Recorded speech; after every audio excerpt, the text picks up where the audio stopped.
Let me ask you something uncomfortable. If I asked you right now, what did you actually do last week that required you specifically? Not a junior UX person, not a contractor, not an AI tool. What did you do that makes your job unique? What would you say? If your answer came to mind quite easily, great. I now have some terminology for you around that idea. If you hesitated, that hesitation is what this video is all about.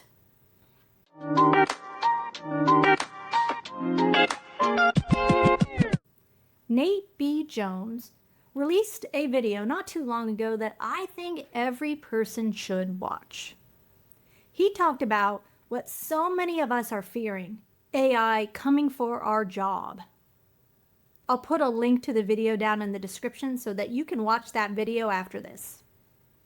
Nate introduced a 4-bucket audit to help you look at your own work and figure out what is safe, what is shifting, and what's already lost to AI. The buckets that Nate goes through in his video are theater, commodity, on the line, and durable, also known as the TCLD framework. His video applies to knowledge workers more broadly, but I want to go deeper. I want to talk about UX and product because I think that our world has some specific, very urgent concerns that we need to talk about.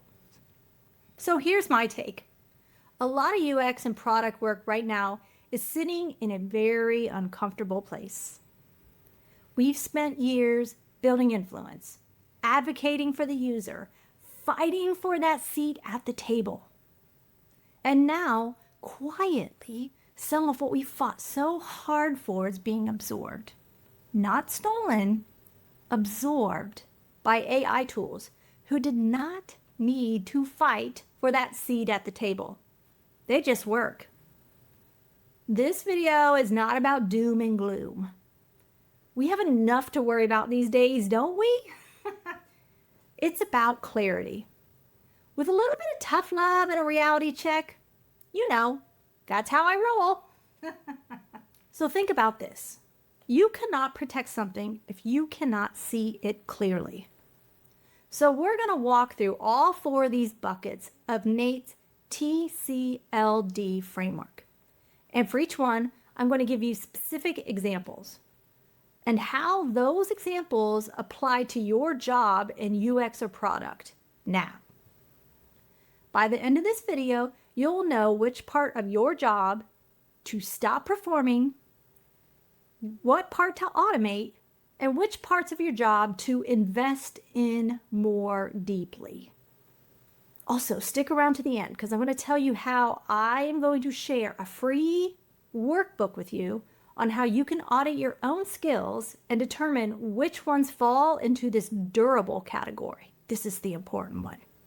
So that you too can survive the AI infesting job market and stand out in the crowd. You ready? Let's fucking go. The first part of the TCLD framework is theater. I know what might be coming to your mind when I say theater, and that is design thinking. Okay, maybe that's just what I think of when I hear theater is design thinking. I'll talk a little bit more about that later. Theater is the work that exists because an organization performs it, not because it provides any real value.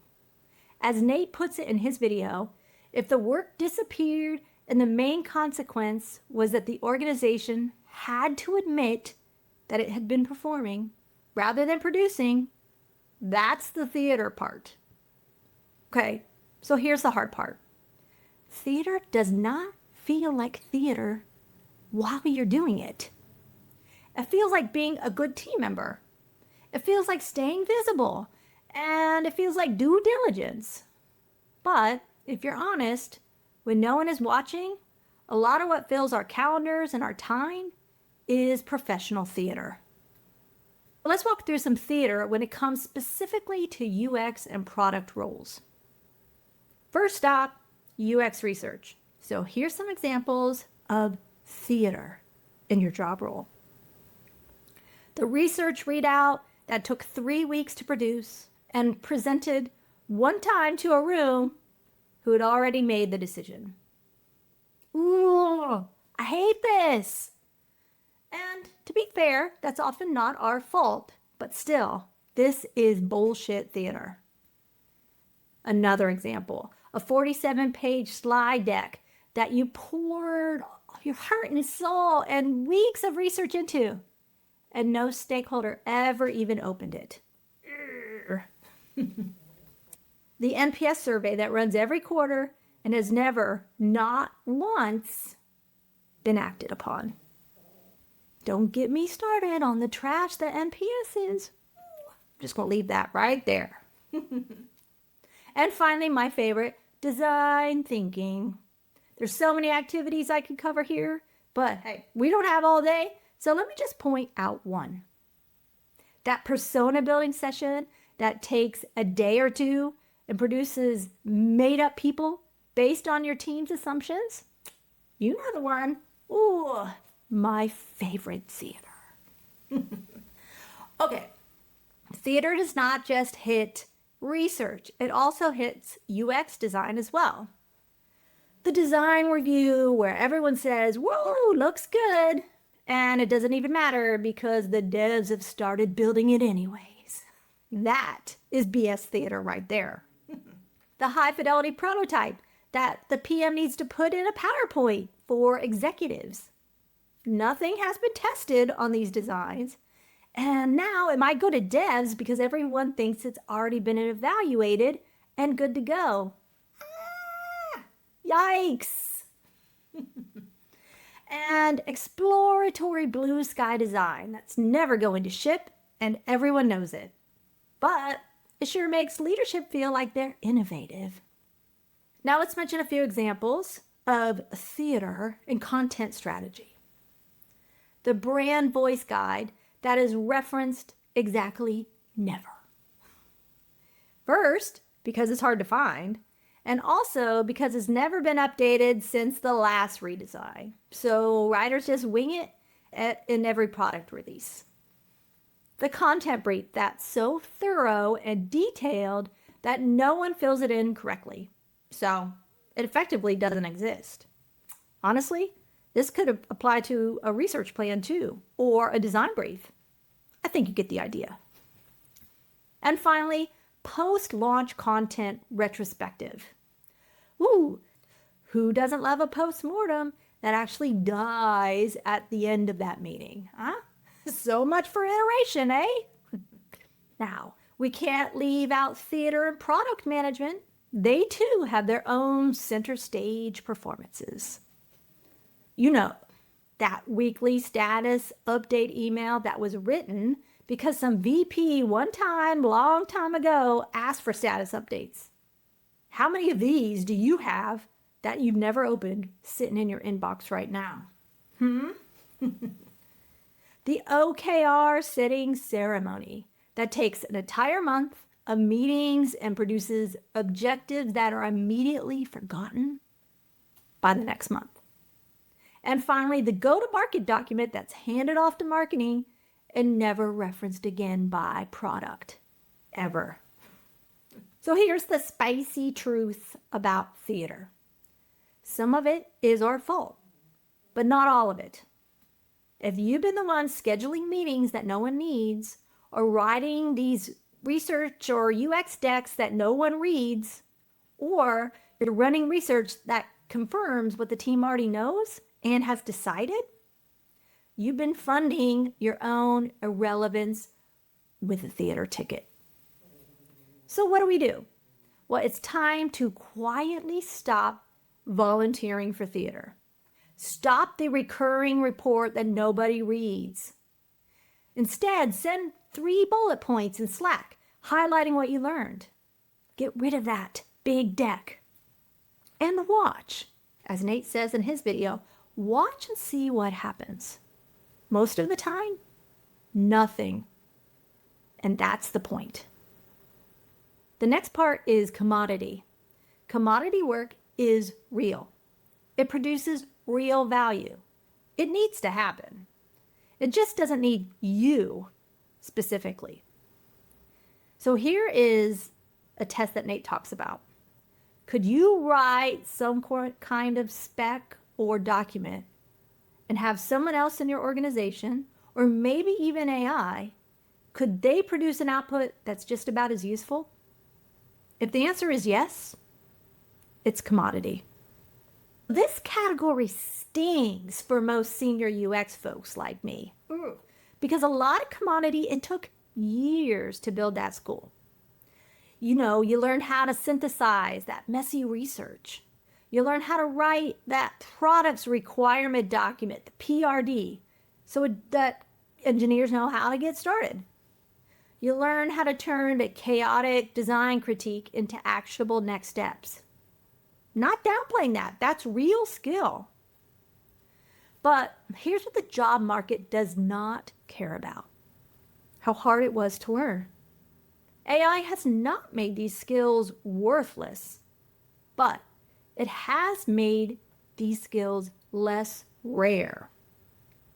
And in a job market where a company is scrutinizing every headcount dollar, being less rare is a real risk. So let's break down what commodity looks like in all the disciplines I've chosen to cover today. Let's start with UX research. Producing standard research artifacts. Things like a research plan, discussion guide, executive summary, a findings deck, that key quote slide that stakeholders just love. You get the idea. AI can do all of this now. A transcription from an interview or basic coding in that transcript. It's almost entirely automated at this point. A first pass synthesis of clustering themes and quotes and analysis. AI's getting pretty damn good at that. And secondary research and desk research, summarizing existing knowledge in articles and research. AI can do this in just minutes. What falls into commodity when it comes to UX design? Annotating designs for handoff when design decisions have pretty much already been made. AI can do that really quickly. Building out design system components that follow established rules. Creating low-fidelity wireframes for very common and known UI patterns. You know, it's a fast start to kick off conversations, and AI is getting pretty good at it. Generating design options for layouts where constraints are pretty specified. AI is scoping all these tasks and so much more. And in content strategy, yes, AI is hitting this discipline pretty hard as well. A first draft copy of a standard written interface patterns like button labels and error messages, empty states, those kinds of things. Translating existing copy into plain language. These kind of rules are teachable, and AI is getting really good at this. Proofreading and checking for grammar and style consistency from a defined style guide. And reformatting existing long-form content for different channels. So let's say it's for the website and for email and for social media. AI is getting really good at that too. And finally, product management. What are some of the commodity tasks for that role? Writing user stories in the standard format. You know the one. As a user, I want action, so that outcome. AI can do that in a snap. Producing release notes and internal product updates. Compiling weekly metrics from dashboards and other data sources. And writing a first draft of that PRD or some other feature that's really already understood. Let me be direct with you. If most of what you do on a week-to-week basis lives in this commodity bucket, and you're a senior level professional, that is a career risk. Because commodity work is what gets cut in a budget freeze, or dismissed in a reorg, or outsourced fast when the VP discovers that AI tools can do, 80% of the work and not have to pay for any health insurance. The answer is not to stop doing commodity work. I mean, we have to do some of it. But the solution is to stop building your professional identity around it. And definitely stop making commodity work the centerpiece of your performance review. The third aspect of Nate's TCLD framework is on the line. That's the L. This is the work that doesn't really cleanly fit in commodity or durable. The work is real and it requires skill. There is judgment involved. But if someone asked you to really clearly explain exactly what judgment you applied, you might struggle a little bit.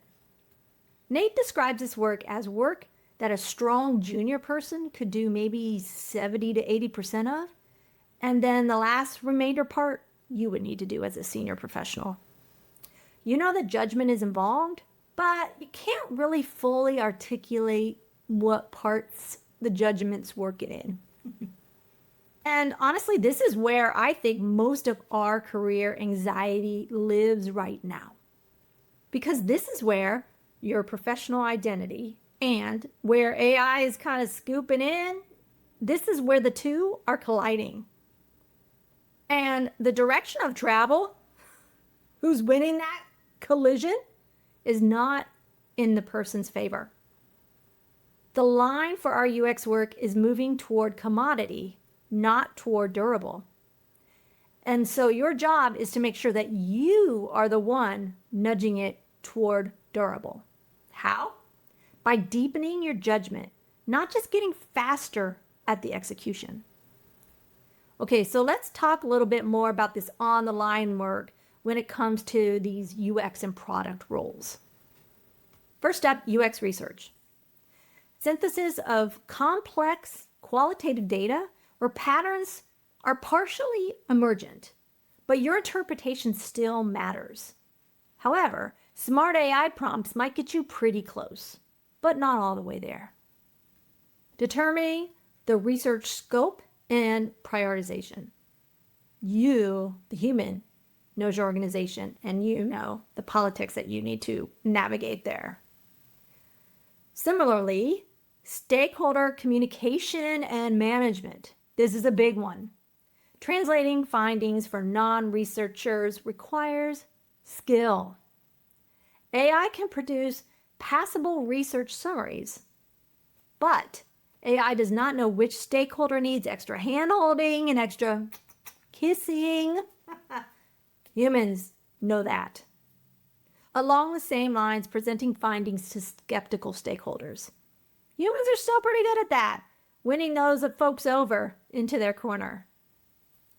Now let's explore what on the line looks like for UX designers. Visual hierarchy decisions within a defined system. Taste matters, but constraints narrow the options significantly. Presenting a design rationale to non-designers. Ooh, communication is a very valued skill, but the rationale can almost be generated from AI. And advocating for UX investment in product planning meetings. It is a political skill. It might be on shaky ground if AI can come up with good arguments on its own. Honestly, I think content writing and strategy is the discipline that is going to be most impacted by AI. I mean, we're already seeing this. And so here's what on the line looks like for content strategy. Editing AI-generated copy for voice and tone consistency. Is a human doing this still a skill, or is it gatekeeping? It's increasingly the latter. writing conversational copy that feels human. AI is actually getting really good at this now, if prompted well. And it may just require some minor editing. Writing copy for emotional or sensitive product moments. This requires empathy and brand voice. Again, AI is getting better, but maybe it's not quite there yet. And then finally, what are the on-the-line tasks for our product owner and product manager friends? Writing a detailed PRD for a feature with a known solution. Your domain knowledge is real, but much of it can be extracted through AI now. Feature prioritization. You use frameworks like Moscow. You apply the judgment, but the framework does a lot of the heavy lifting. And stakeholder management. Our product friends have to do this too, right? Interpersonal skills, but the actual output and a plan that's aligned, it can often be reached without a human being. And finally, defining success metrics for a feature. You, the human, should be in the room for this, but metrics themselves, they might just be obvious and can be AI generated. So here's the honest truth about on-the-line work. The discomfort that you feel by the things that I mentioned, it is real. The question is not, again, if the work is valuable. It is. The question is whether the judgment layer, which is the differentiator, feels like it's shrinking. The goal is not to avoid the on-the-line work. The goal is to move your skill set out of that on-the-line work into the durable category. You can do this by going deeper, by asking tough questions, by showcasing your judgment and leaning into ambiguity and solving for that rather than avoiding it. Hey, wait, time out. Before we go any further, let me quickly ask one thing of you. If you could give this video a like, I would really appreciate the feedback. Okay, let's get back to the framework. And finally, let's talk about durable. Durable work is where the output depends on something you can't fully describe in advance. Maybe you read what was going on in the room. Maybe you saw that the stated problem was not the real problem. And when you notice these things, your presence in the conversation changed the direction and the outcome. So Nate described it like this in his video. He said, if the work could not have been completed without you there, and it could not be completed, not because you're faster or more organized or, just better. If it could not be done without you, that work is durable. And here's what durable is not: hard work. Durable is about context and taste and courage and calibration and alignment and all these things that cannot easily be cleaned up or specified or pinpointed before the work starts. All that messy shit that comes up as things get started and keep going. You know what I'm talking about. And I want to be honest with you. For most UX professionals, the durable bucket is smaller than we think. Not because our skills do not matter. It's because these durable moments, the ones that actually change outcomes, are buried under layers of theater and commodity. Nate talks about this audit in his video and how you should do that to your career to understand where your tasks fall within his framework. And so he has you thinking, how many hours last week did you actually spend on durable work? For a lot of people, it's a lot less time than they think. Let's talk about how durable work shows up in UX research. Connecting research across projects, teams, and the entire organization. Connecting current product decisions to research from 2 years ago that nobody else remembers. Recognizing a systemic product problem from a pattern that no one else is connecting. Reading your organization politics and dynamics so you know when and to whom you should be releasing this research so that the insights actually get acted upon. That's a real durable skill. Let's say you're interviewing someone and you are detecting the gap between what they say, what they do, what they need in real time. And you can focus on that and really dig deeper and sway off the discussion guide if you have to. That is a real durable skill that don't take that for granted. A lot of people do not do that well. And reading the org well enough to know when a stakeholder needs to feel ownership of a finding before they're actually going to change anything. You know one or two of those, right? Translating that messy human research stuff that you're learning into language that stakeholders will actually use and make decisions on. Now, let's talk about durable work in UX design. Designing for edge cases that no one else saw but represents a critical moment for the user or maybe a user segment. Reading the room in a design presentation and knowing when feedback is ego-driven versus genuinely useful. And then steering your conversation accordingly. Seeing that a feature being designed is solving the wrong problem and successfully directing the team to the right problem. Building design credibility in a culture that undervalues it and gaining the trust of your stakeholders. And then finally, knowing when the design system is wrong for a specific situation. It happens. Now let's talk about what is durable work in content strategy. Recognizing that a product's voice is creating unintended disruption or confusion. Challenging legal and compliance. Ooh, this happens a lot because they request copy that is generally going to harm comprehension. Writing for a critical moment that could erode trust, but you know the fancy way to avoid that. Identifying when the structure and what is written is actually contributing to user failure. And advocating for a longer-term content strategy against some of those short-term pressures and weird asks that you get to fix just that little thing. And finally, advocating for plain language in a culture that assumes everybody knows all the fancy terms or they want to sound really smart.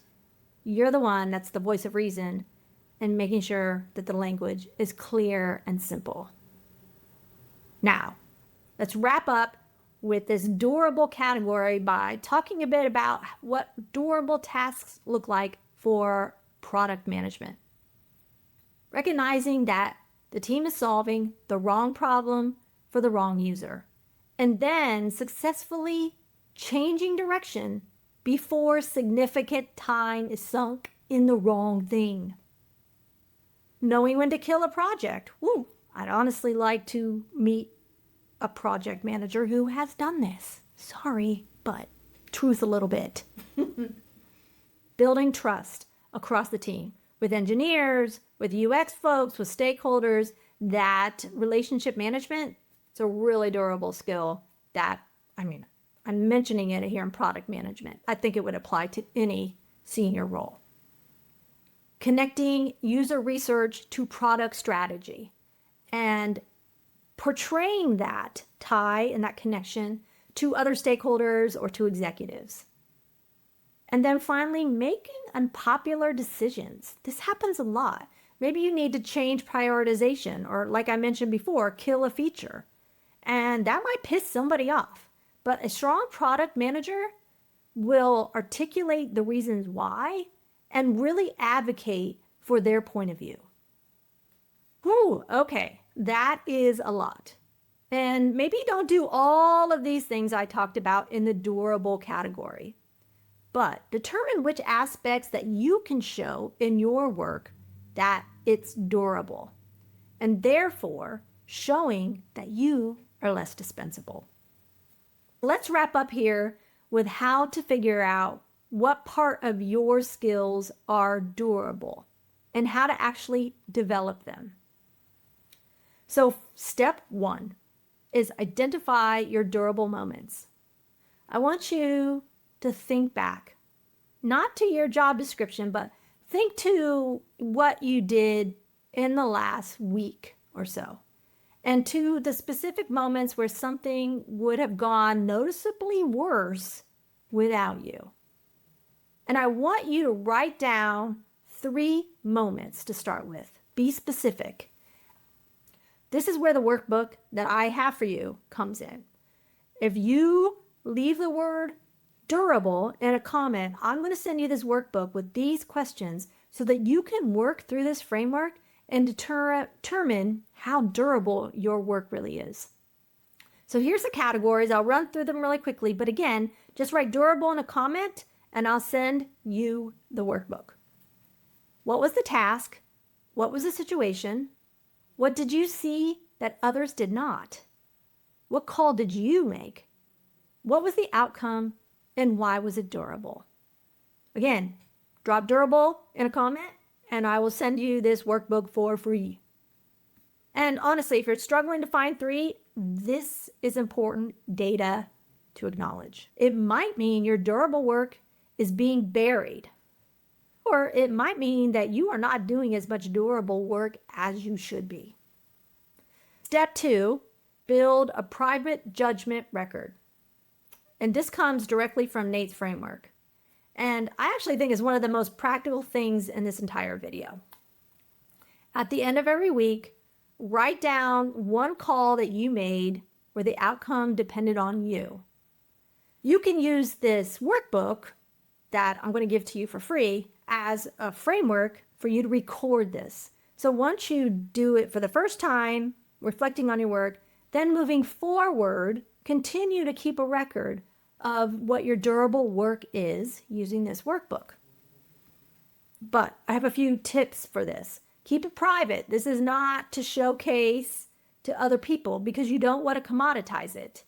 You want to use this as evidence when you need it. And I mean, if you do this once a week, you're going to have over 50 data points that will show how you are more durable. Number 3, deliberately pursue harder problems. You know, commodity work is comfortable. I like routine and just going through the motions just as much as anybody else does.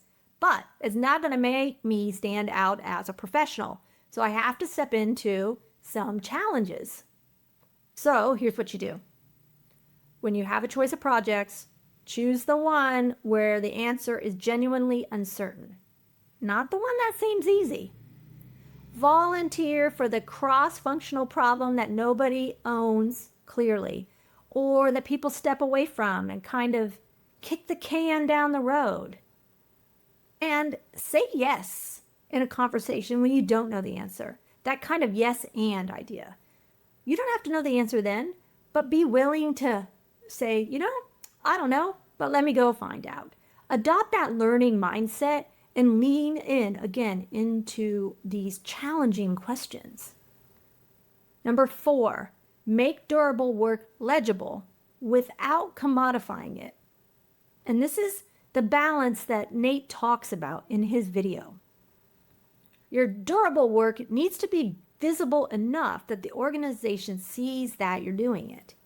But it doesn't need to be so easy that it becomes a process that anyone can follow and therefore becomes commodity.